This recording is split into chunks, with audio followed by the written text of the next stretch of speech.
Hello friends, welcome to genius classes. आज आपण बघणार आहोत सरासरीचा स्वाध्याय. तर मागील व्हिडिओमध्ये सरासरीचे आपण नियम बघितलेले आहेत. जर तो व्हिडिओ तुम्ही बघितला नसेल तर डिस्क्रिप्शन बॉक्समध्ये लिंक दिलेली आहे. तुम्ही तो व्हिडिओ आवर्जून बघा आणि मगच ही एक्झाम्पल्स तुम्हाला सहज समजतील. तर बघा, पहिलं एक्झाम्पल आहे, पहिल्या 7 विषम संख्यांची सरासरी किती? पहिल्या 7 विषम संख्यांची सरासरी. तर पहिल्या 7 विषम संख्या कोण आहेत? तर 1, 3, 5, 7, 9, 11 and 13 या 7 विषम संख्या आहेत.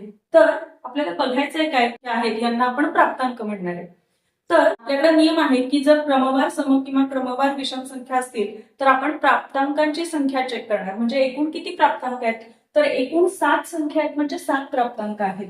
तर जर प्राप्तांकांची संख्या विषम असेल तर आपल्याकडे नियम आहे की जो मधला प्राप्तांक असेल तोच सरासरी असणार आहे. मग मध्ये कोण येणार आहे? तर समजा 7 संख्या आहेत, त्यामुळे मधली संख्या म्हणजे चौथी संख्या असणार आहे. त्यामुळे 7 हा काय असणार आहे? सरासरीचा आन्सर असणार आहे. त्यामुळे पर्याय क्रमांक ए. तर बघा, पुढचा प्रश्न आहे, इयत्ता 10वीतील 25 विद्यार्थ्यांचं सरासरी वय 16 वर्ष आहे आणि शिक्षकांसहित वयाची सरासरी 17.5 आहे. तर वर्ग शिक्षकाचे वय किती? तर अतिशय कॉमन असा प्रश्न आहे. 10वीतील 25 विद्यार्थ्यांच्या वयाची सरासरी आपल्याला दिलेली आहे. तर 25 विद्यार्थ्यांच्या वयाची सरासरी म्हणजे आपल्याला प्राप्तांकांची संख्या किती आहे? 25 विद्यार्थी असल्यामुळे प्राप्तांक आपल्याकडं 25 आहे आणि त्यांची काय दिलेली आहे? आपल्याला सरासरी दिलेली आहे. किती आहे? 16 वर्ष आहे. तर आता आपल्याला काय करायचंय की त्यांची वयांची बेरीज किती असेल हे शोधायला पाहिजे. म्हणजे 25 विद्यार्थ्यांच्या वयांची बेरीज किती झाली असेल हे बघायचंय. मग आपल्याकडे सूत्र काय आहे? तर प्राप्तांकांची बेरीज बरोबर काय? प्राप्तांकांची संख्या गुणिले सरासरी. मग काय होणार? प्राप्तांकांची संख्या आहे 25 गुणिले सरासरी किती आहे? 16. मल्टिप्लाय करूया. तर काय? 16 5 जा 80, कॅरी झालं 8 and 16 2 जा 32. 32 प्लस 8 म्हणजे येणार आहे 40. म्हणजे प्राप्तांकांची बेरीज 25 विद्यार्थ्यांच्या वयांची बेरीज आपल्याला 400 अशी मिळालेली आहे. म्हणजे वर्ग शिक्षकांना ऍड केलेलं आहे त्याच्यामध्ये. मग सरासरी काय झाली? 17.5 झाली. इथेही आपण काय करूया? प्राप्तांकांची बेरीज किती होते ते बघूया. म्हणजे जर शिक्षकांना ऍड केलं, शिक्षकांसहित काय होणार सरासरी? तर शिक्षकासहित सरासरी किती झालेली आहे? 17.5. आणि आता प्राप्तांकांची संख्या किती झाली? तर आधी होती 25 आणि आता शिक्षक त्याच्यात ऍड झाले 1, त्यामुळे आता काय होणार? 26 अशी होणार आहे. मग आपल्याला पुन्हा काय करायचंय? प्राप्तांकांची बेरीज शोधायची. तर प्राप्तांकांची बेरीज करण्यासाठी आपण काय करतो? सरासरी गुणिले प्राप्तांकांची संख्या म्हणजे 17.5 इंटू 26. तर आपण साईडला मल्टिप्लिकेशन करून घेऊया. 17.5 इंटू 26. तर 26 5 जा 130, कॅरी झालं 30. 26 7 जा 182. तर ऍडिशन किती येते इथं? 1 म्हणजे 195. त्यातलं 5 इथं लिहिणार, कॅरी झाले 19 आणि परत 26 1 जा 26. आपण इथं ते ऍड करूया. तर काय होणार आहे? 5 इथं 4. तर पॉइंट नंतर आपल्याला काय झालेलं आहे? 1 डिजिट आहे, त्यामुळे उत्तरात सुद्धा आपण काय करूया? पॉइंट नंतर 1 डिजिट येईल अशा ठिकाणी आपण पॉइंट दिलेला आहे. तर आपली शिक्षकांसहित वयांची बेरीज किती आलेली आहे? 455. पॉइंट नंतरचा 0 आपण कॅन्सल करून टाकलं. तर काय मग?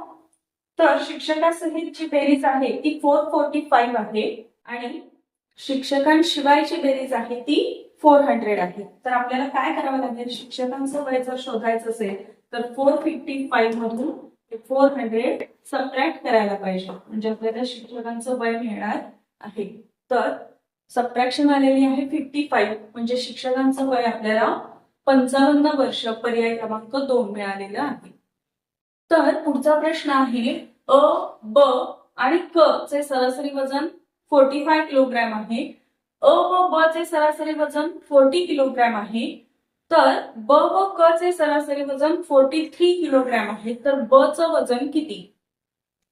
तर बघा, तिघांचं जे वजन आहे त्याची सरासरी किती आहे? 45 किलोग्रॅम आहे. तर आपण काय करूया, तर तिघांची बेरीज किती झाली असेल ते बघूया. तर अ प्लस ब प्लस क म्हणजे काय, तिघांच्याही वजनांची बेरीज किती झाली असेल हे जर शोधायचं असेल तर आपण काय करणार, प्राप्तांकांची संख्या गुणिले सरासरी. मग प्राप्तांकांची संख्या किती आहे? 3 जण आहेत, त्यामुळे 3 into 45. 3 5 चा 50, कॅरीज अ 1 and 3 4 चा 12. 12 plus 1 म्हणजे 30. म्हणजे आपल्याला तिघांची वजनांची बेरीज मिळालेली आहे 135 किलोग्रॅम. अ आणि ब चं सरासरी वजन 40 किलोग्रॅम आहे. तर अ आणि ब चं सरासरी वजन, मग आपण त्यांची सुद्धा काय करूयात, वजनांची बेरीज करूयात. म्हणजे अ प्लस ब काय होणार, सरासरी किती आहे 40 गुणिले किती जणांची आपण सरासरी शोधलेली आहे ती, तर दोघांचीच, त्यामुळे 40 into 2 म्हणजे अ आणि ब ची बेरीज आपल्याला काय मिळाली, 40 into 2 म्हणजे 80 किलोग्रॅम्स. तर आपल्याला स्पष्ट दिसतंय की अ ब क तिघांची बेरीज आहे 135 आणि अ आणि ब ची फक्त आहे 80. म्हणजे जर आपण ह्या दोघांची सबट्रॅक्शन केली तर आपल्याला क चं वजन मिळणार आहे. म्हणजेच क चं वजन जर आपल्याला शोधायचं असेल तर 135 मायनस 80 करावं लागेल. तर 5 आणि 13 मधून 80 उरलेले आहेत 5. तर आपल्याला क चं वजन मिळालेलं आहे 55 किलोग्रॅम. आता आपल्याला काय माहितीये की ब आणि क ची सरासरी माहितीये. तर ब आणि क ची सरासरी किती आहे, ब आणि क ची जर बेरीज शोधायची असेल तर ब आणि क ची सरासरी आहे 43. दोघांची सरासरी दिलेली आहे, त्यामुळे आपण 43 into 2 म्हणजे काय होणार आहे 86 मिळणार आहे. तर आता आपल्याला ब चं वजन जर शोधायचं असेल तर आपल्याला काय केलं पाहिजे, ब आणि क च्या बेरजेमधून क चं वजन वजा केलं पाहिजे, सबट्रॅक्शन केली पाहिजे. मग आपल्याला काय मिळणार आहे, 86 मायनस 55 म्हणजे काय होणार 1 and 3 31. म्हणजे आपल्याला ब चं वजन मिळालेलं आहे 31 किलोग्रॅम, पर्याय क्रमांक 3. तर बघा, पुढचा प्रश्न आहे, 5 संख्यांची सरासरी 24 आहे. जर प्रत्येक संख्येत 5 मिळवले तर नवीन संख्यांची सरासरी किती? तर 5 संख्यांची सरासरी आपल्याला 24 दिलेली आहे आणि प्रत्येक संख्येत 5 मिळवले तर काय होणार आहे, तर नवीन संख्या आपल्याला काहीतरी मिळणार आहे. तर त्यांची सरासरी किती असेल असा आपला प्रश्न आहे. तर जर प्राप्तांकामध्ये जर आपल्याला ठराविक संख्या ऍड करायची असेल तर आपण काय करणार, तर नवीन संख्यांची सरासरी शोधताना आपल्याला दिलेल्या सरासरीमध्ये जी संख्या आपण ऍड केली तीच मिळवून टाकायची. म्हणजे काय बघा, आधीची सरासरी आहे 24, त्यामध्ये आपण काय केलेलं आहे, 5 संख्यांमध्ये 5 5 5 मिळवत गेलेले आहोत. म्हणून आपण सरासरीमध्ये सुद्धा 5 ऍड करणार आहोत. म्हणजे 24 प्लस 5 किती येणार आहे 29. त्यामुळे पर्याय क्रमांक 2 हे आन्सर असणार आहे. तर नियम काय आहे की जर आपण प्रत्येक संख्येत एखादी संख्या ऍड करत असू तर नवीन सरासरी शोधण्यासाठी दिलेल्या सरासरीत सुद्धा तीच संख्या तुम्हाला ऍड करायची आहे.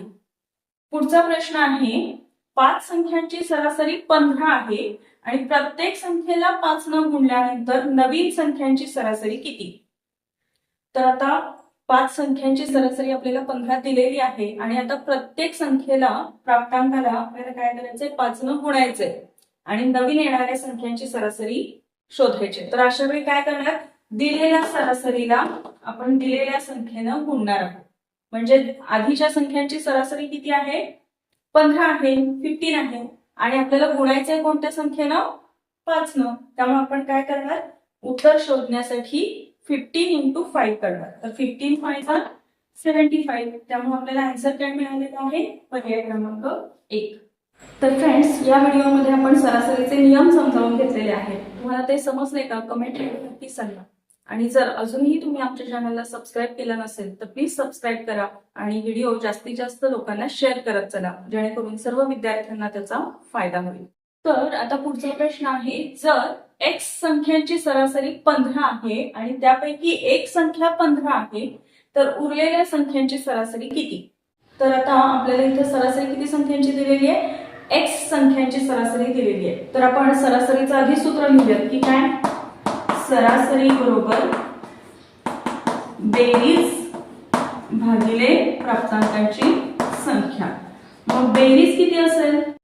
तर सरासरी दिलेली आहे 15 आणि संख्या किती आहेत? x आहेत. बेरीज आपल्याला शोधायची असेल तर आपण काय करणार? x ला पलीकडे पाठवणार, डिव्हायडेड आहे तो मल्टिप्लाय होणार, म्हणजे आपल्याला दिलेल्या x संख्यांची बेरीज किती मिळणार आहे? 15x इतकी मिळणार आहे.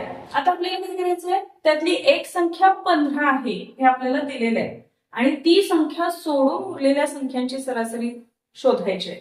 तर मग आपल्याला काय केलं पाहिजे? या बेरजेमधून दिलेली संख्या वजा करायला पाहिजे. म्हणजे काय होणार? 15x minus 15. मग आता आपण एक संख्या वजा केली म्हणजे प्राप्तांकांची संख्या सुद्धा काय होणार? 1 न कमी होणार. म्हणजे आधी प्राप्तांक होते x, आता त्यातनं एक संख्या कमी केली आहे म्हणून ती काय झालेली आहे? प्राप्तांक सुद्धा 1 न कमी झालेले आहेत. त्यामुळं नवीन संख्यांची सरासरी आपल्याला काय मिळणार आहे? 15x minus 15 divided by x minus 1.